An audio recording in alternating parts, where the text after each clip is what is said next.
Asal-usul nama Sunan Bonang. Bonang adalah sebuah desa di Kabupaten Rembang. Nama Sunan Bonang diduga adalah Bong Ang sesuai nama marga Bong seperti nama ayahnya Bong Swiho alias Sunan Ampel. Namun ada pula yang menyatakan bahwa nama asli Bonang diambil dari salah satu alat musik tradisional yang biasa digunakan oleh Raden Maulana Magdum Ibrahim untuk memudahkan pengenalan Islam kepada masyarakat.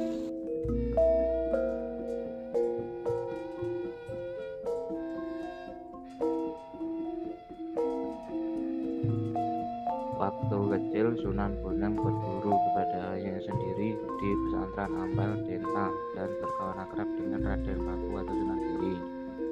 Masa menuntut ilmu dari ayahnya, Sunan Bonang dan Raden Paku pindah ke Pasai, pusat pengajaran ilmu sufi di Nusantara yang pada waktu itu cenderung ke ajaran Al-Halaj. Tetapi setelah 1 tahun belajar di Pasai, ia kembali ke Jawa dengan alasan tenaganya sedang dibutuhkan untuk gerakan penyebaran Islam di Jawa. Metode dakwah. Dalam berdakwah, ia sering mempergunakan kesenian tradisional untuk menarik simpati rakyat, yaitu berupa seperangkat gamelan yang disebut bonang. Bonang adalah jenis kuningan yang bagian tengahnya ditonjolkan. Apabila benjolan itu dipukul dengan kayu lunak, maka timbul suara yang merdu di telinga penduduk setempat. Terlebih lagi bila Raden Magdum Ibrahim sendiri yang membunyikan alat musik tersebut. Ia adalah seorang wali yang mempunyai cita rasa seni yang tinggi. Jika ia membunyikan alat itu, maka pengaruhnya sangat hebat bagi para pendengarnya dan tidak sedikit bagi mereka yang ingin belajar membunyikan bonang sekaligus melakukan berbagai tembang ciptaan beliau. Imam Subbaji dalam buku Sejarah Kebudayaan Islam menjelaskan mengenai ajaran Sunan Bonang. Dikatakan Sunan Bonang menguasai ilmu fikih, usuluddin, tasawuf, seni, sastra, dan arsitektur. Ajaran yang disampaikan Sunan Bonang adalah perpaduan antara ajaran Ahlus Sunnah bergaya tasawuf. Selain hal tersebut, terdapat peninggalan dari Sunan Bonang di antaranya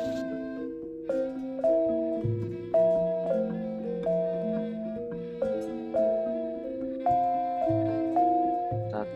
Makam tempat pemakaman Sunan Bonang yang berada di Tuban. Namun pendapat lain mengatakan makam Sunan Bonang terletak di Bawean. 2. Kitab atau buku yang berisi pemikiran dari Sunan Bonang. Karya sastra yang berjudul Suluk Wudin sebagai karya sastra yang paling terkenal. Kitab ini berada di perpustakaan Belanda. Seumur Serubung yang terletak di Kecamatan Sidomulyo, Kabupaten Tuban, yang airnya diyakini memiliki berkah.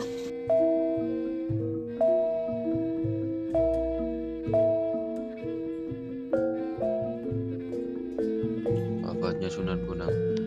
Sunan Bonang wafat pada tahun 1525 Masehi dan saat ini makam aslinya berada di Desa Bonang. Namun yang sering diziarahi adalah makamnya di kota Tuban. Lokasi makam Sunan Bonang ada 2 karena konon saat beliau meninggal, kabar wafatnya beliau sampai pada seorang murid yang berasal dari Madura. Sang murid sangat mengagumi beliau sampai ingin membawa jenazah beliau ke Madura. Namun murid tersebut tidak dapat membawanya dan hanya dapat membawa kain kafan dan pakaian-pakaian beliau.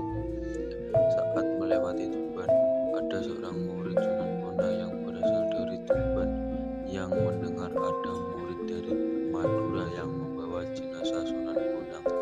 Mereka memperebutkannya.